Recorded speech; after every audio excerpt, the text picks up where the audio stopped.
beaucoup qui n'étaient pas encore prêts pour faire ça. Donc, moi, en tout cas, moi, je n'étais pas prêt parce que moi, j'ai au TikTok. Donc, voilà. Donc, moi, je te oui, je pense qu'à ce niveau, on fait quand même, on a dit l'essentiel de ce. Non, mais t'inquiète pas, on aura encore à dire davantage. De toute façon, on puisse parler.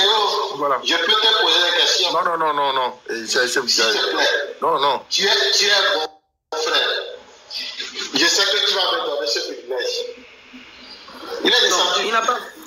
Il n'a pas voulu, il faut le respecter. Comme je le disais, il a souhaité que ce soit donc une discussion entre moi. Il y a la légende qui est venue tout à l'heure, mais il est en bas. S'il veut bien monter, c'est intéressant. S'il a le cœur de monter, de justifier, il a son point de vue. Il y a la légende qui est là. Je ne sais pas ce qu'il souhaite monter, sinon il est là. Il est dans le barrage. On va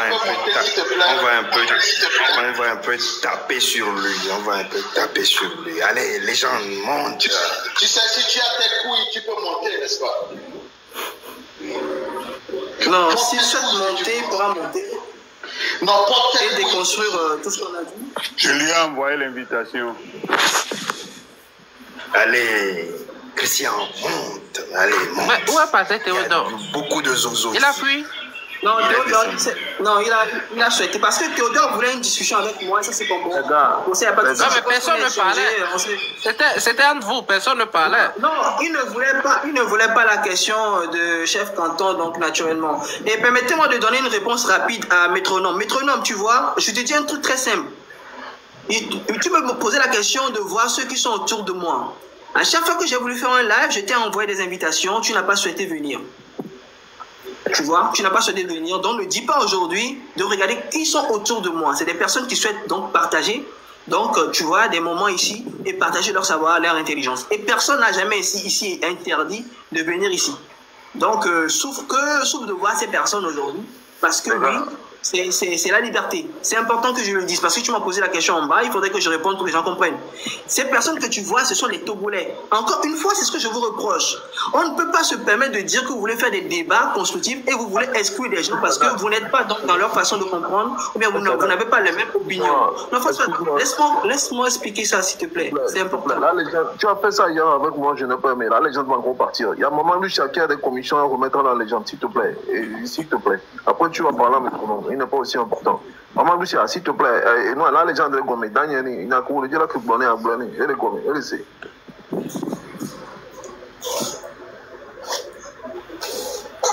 Là, les gens,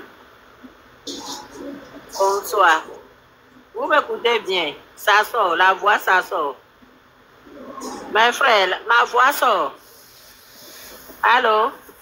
Là, les gens, Mbema mi benade. Tati enyi Geneviève de Zouzou le Noadi Nyemunya nou kenti woye ne mak ndanku me klia wansi avo polisi me la kore sewa ano zoomwe jesi me ponkwa nou ka mbe nyemule no tre mo ba vion mudona fifia ne mujoyi la marraine be tepe mirazum ne va fie mirabe munyi winir yo mu winir edo miroda yo voadea Mimnya bena togo vio keke winiri yonye alo mimnyo. Alo mi abe suso ngbale odo nuero. Pardon, Sadat, je vais m'excuser. Je veux pas Winira yemya keke minye. Sur un panel où il y a des échanges qui sont plutôt tournés vers l'expression de ressentiment. J'ai voulu que ce soit des débats un peu plus propres. Je ne suis pas passé pour très longtemps. Dominique Benade. Dominique va mettre des soubets sorcières. Benye kumira Togo la jaji, ne fi kenye kumi va on a sorcellerie aléa. Aha. Ne mi bloqué me nyabe nwadi o anya mi tom susu kwa me on a signal na mien vana. Non, encore 2 minutes et je gère ça. Attention on est plomi là les gens kudo yebe train à Jafi. Et Marc, ton train à Jafi, train de Jafi là. Attention à toi. Il faut savoir que nous tous on est unis au Togo.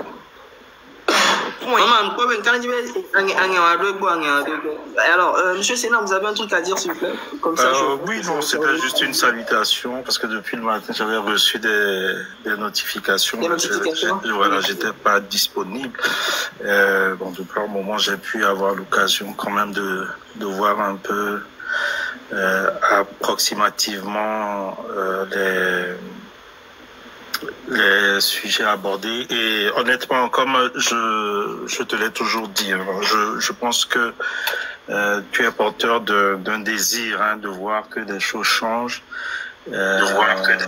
mais bon, je sais pas si tu connais ma position, après avoir donné 20 ans malheureusement à des gens de faire leurs preuves, je ne suis pas du tout dans l'objectif, que je ne suis pas du tout, en tout cas, j'ai pas cette capacité là de durer dans les rêves comme les Ivoiriens le disent, mais c'est certainement une lutte que tu mènes aussi en disant de ton côté, essayer de faire avancer les choses. Mais je voudrais juste, si tu veux, te poser une petite question en te disant ton espoir, que tu me parles un peu de l'espoir que tu as avec ce que tu es en train de faire, que le message sera reçu par qui, et qui est-ce qui aujourd'hui est capable de faire changer les choses dans notre pays? D'accord. Je te remercie déjà pour la question que vous m'avez posée. Aujourd'hui, comme je l'ai dit souvent, moi je pense sincèrement que toutes les voies ne sont pas encore utilisées pour pouvoir chercher la fatalité comme certaines personnes le veulent. Et c'est pour cela que je fais un effort en ce sens-là pour pouvoir donner cet espoir-là. Et demander donc à chaque acteur politique, sans exception aucune, et à chaque acteur donc de la société civile déjà de jouer leur partition convenablement. Déjà, c'est un élément fondamental.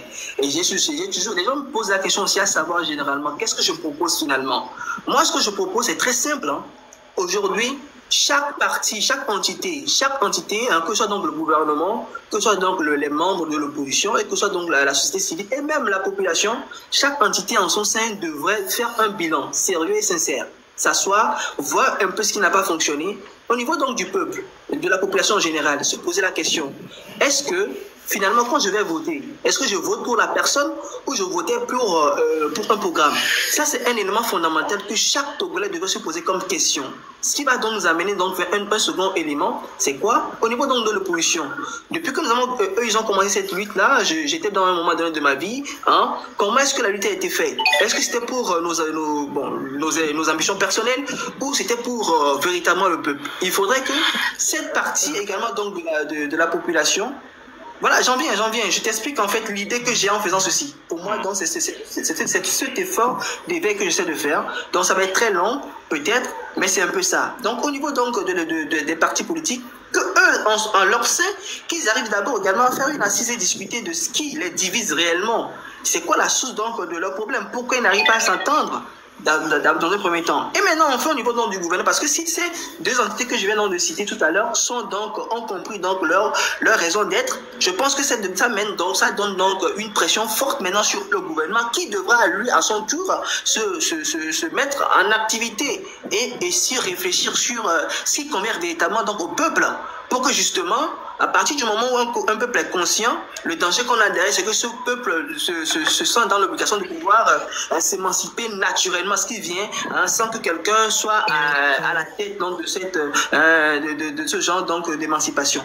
Voilà un peu en fait mon idée, que chacun dans son esprit fasse le nécessaire. Donc il faut dans ce genre d'exercice pour que donc il y ait donc l'éveil de conscience. Voilà un peu ce que je peux te dire, Léger. Ok, bon, alors, moi honnêtement, c'est vrai que je peux faire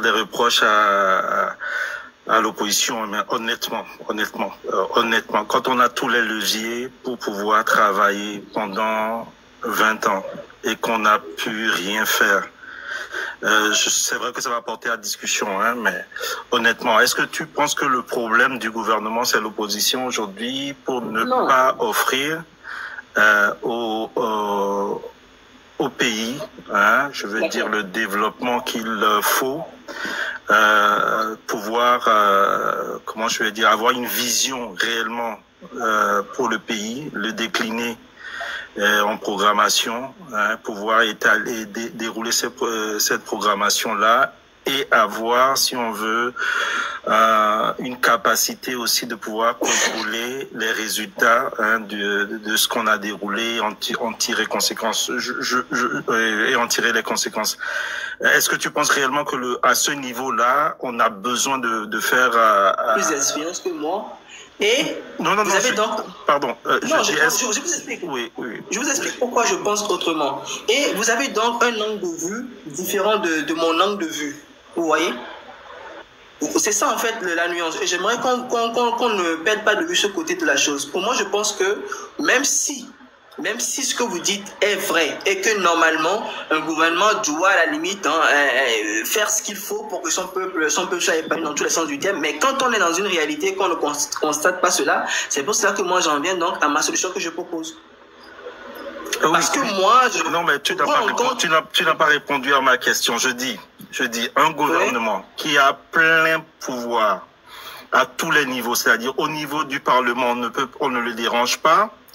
Au niveau, je vais dire, normalement, au niveau, je vais dire, à la fois le pouvoir parlementaire, le pouvoir de l'exécutif est entre leurs mains. Dis-moi, quelle excuse on peut donner en 20 ans, honnêtement, sans qu'on ne passe par plusieurs chemins, quelle excuse on peut donner à un tel gouvernement?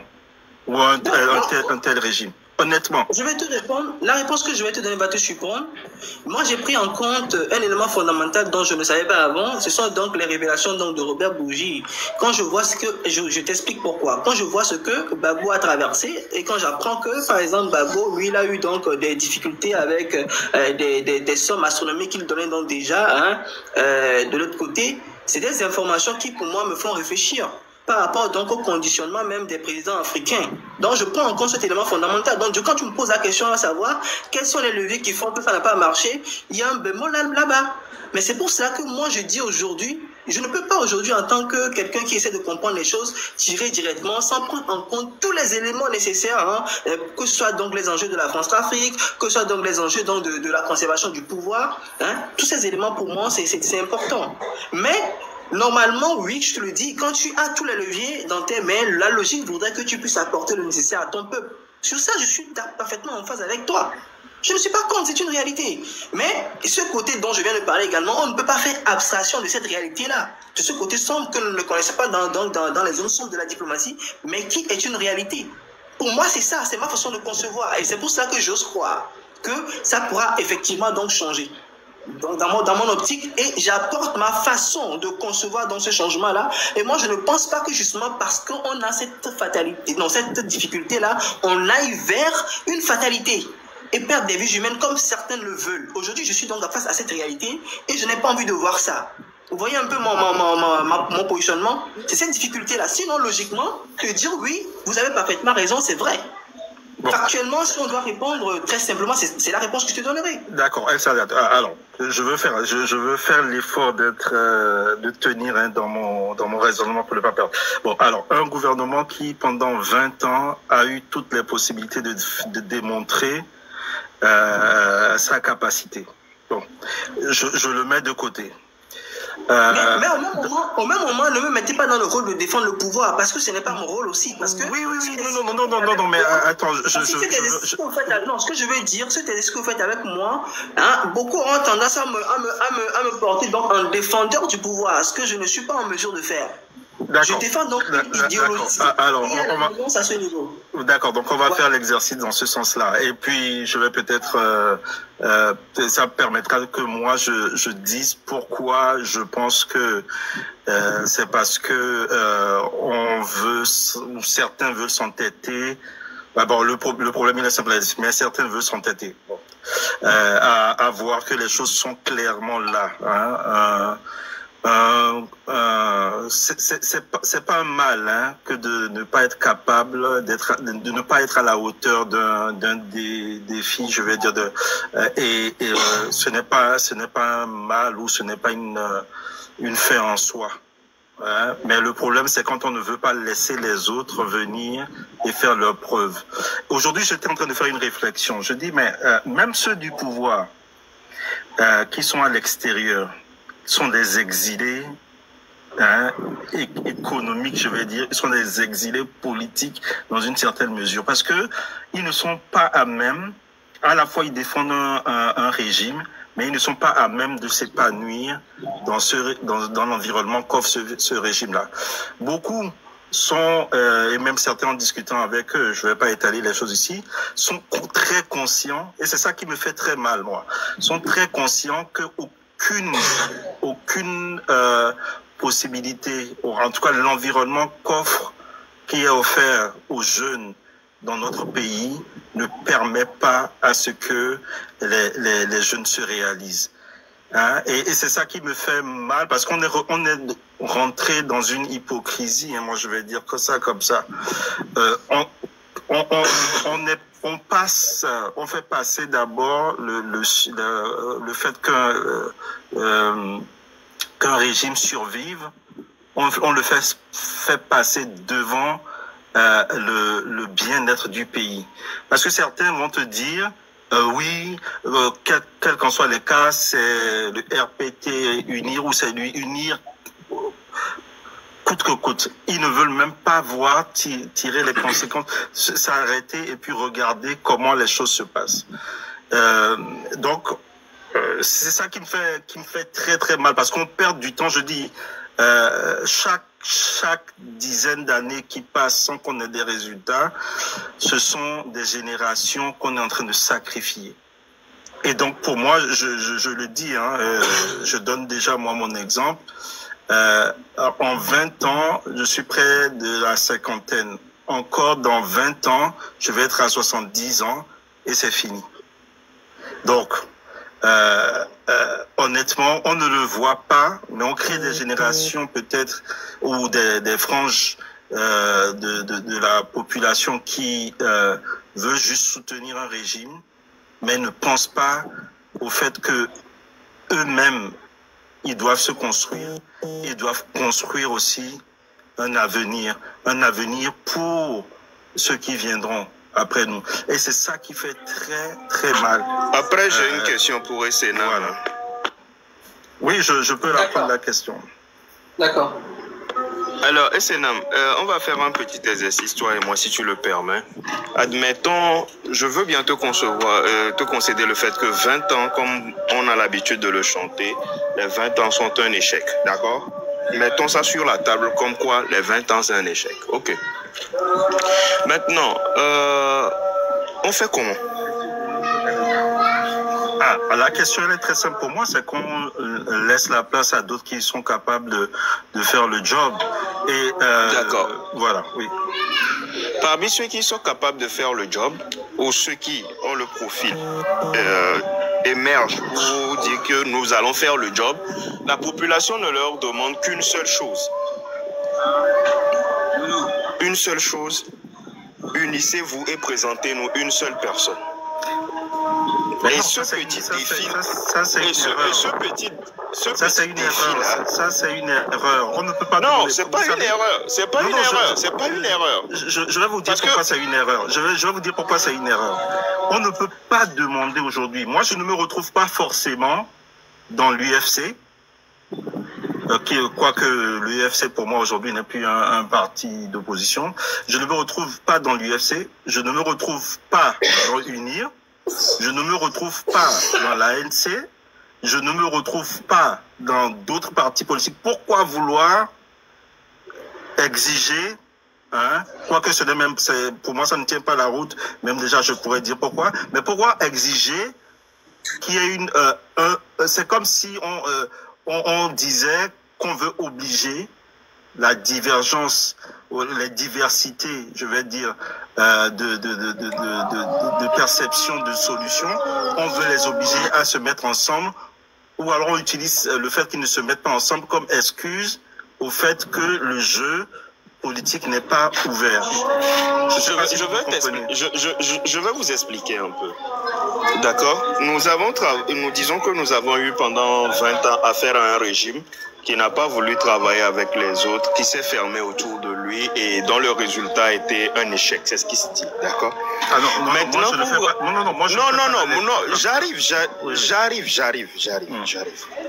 Alors, en face, vous, aujourd'hui, vous avez, et si je vous prends au mot, vous aviez peut-être la trentaine, ou bien vous étiez proche de la trentaine lorsque le régime, le PR a pris son pouvoir.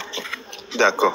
Maintenant, pour un jeune qui avait peut-être 5 ou 10 ans lorsque le PR a pris son pouvoir, dans la situation où il a retrouvé son pays lorsqu'il était dans sa majorité, il se dit, bon, si je dois dégager celui-là, il faudrait que je puisse avoir quelqu'un qui est prêt à travailler avec les autres, à travailler avec moi et à développer les choses. D'accord. Le premier exercice qu'on dépose sur la table, vous qui êtes candidat, vous qui prétendez au poste, essayez de travailler ensemble, on va voir. Et cet exercice est un échec. Ce simple exercice, on doit se le dire, est un échec. Et si toi, du haut de ta cinquantaine aujourd'hui, tu n'arrives pas à te retrouver dans un parti politique, tu ne te retrouves pas ni du parti de l'opposition ni du parti au pouvoir, imagine le cas d'un jeune. Imagine un jeune qui n'a pas participé, n'a pas vécu ce que vous avez vécu, mais aujourd'hui se trouve pris en otage dans les guéguerres du passé. Et qui n'a pas, on dirait qu'il n'a pas son mot à dire. Et tout ce que lui vous demande, c'est mettez-vous ensemble et bossez. Et ça, on n'y arrive pas. Comment est-ce qu'on peut espérer arriver à un résultat différent? Bon, je pense qu'on fuit le vrai problème. Bon, moi, j'ai une lecture qui est très simple de la chose. C'est qu'un gouvernement qui, en 20 ans, n'est capable de rien faire, il est impossible, je fais une déduction peut-être par là, après on pourra discuter, mais il est impossible que un tel gouvernement ait tenu et que la population ne l'ait jamais sanctionné. C'est par là que moi je peux en déduire que le jeu politique n'est pas ouvert, on ne laisse pas la population s'exprimer. Ça c'est un autre truc, on va y revenir. Mais bon. Alors,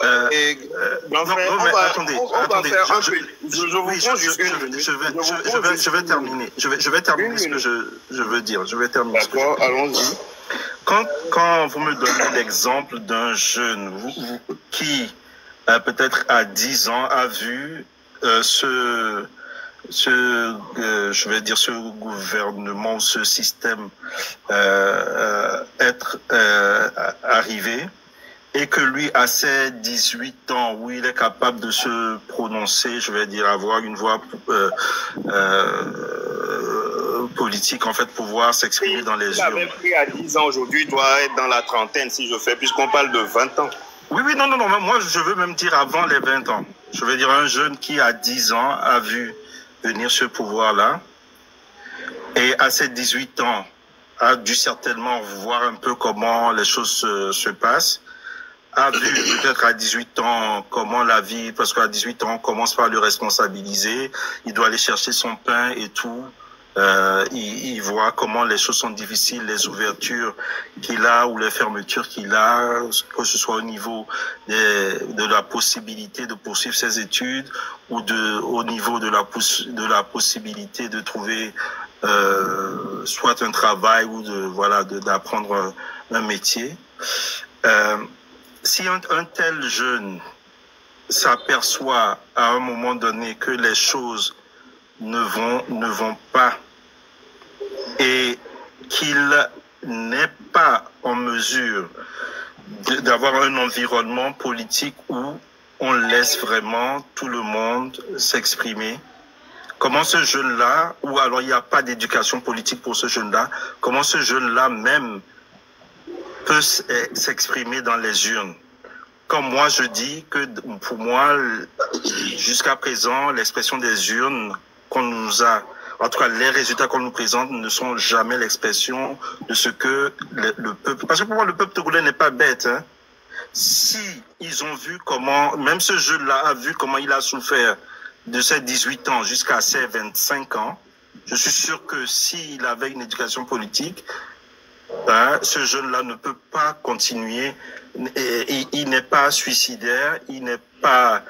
comment je vais dire, il n'est pas suicidaire, voilà, ou il n'est pas maso, pour continuer à se faire, à ne pas essayer de se retourner vers un autre espoir, d'accord, en donnant sa voix à d'autres personnes qui vont s'essayer. Voilà, mon point de vue. Et puis, ce qui est grave, c'est que pendant qu'on est en train juste de se focaliser sur ce jeune-là, il y a d'autres qui sont en train de passer, ceux qui ont 30 ans, sont passés, eux, après ces 20 ans-là, à 50 ans. Donc, c'est des vies qui sont sacrifiées. Hein.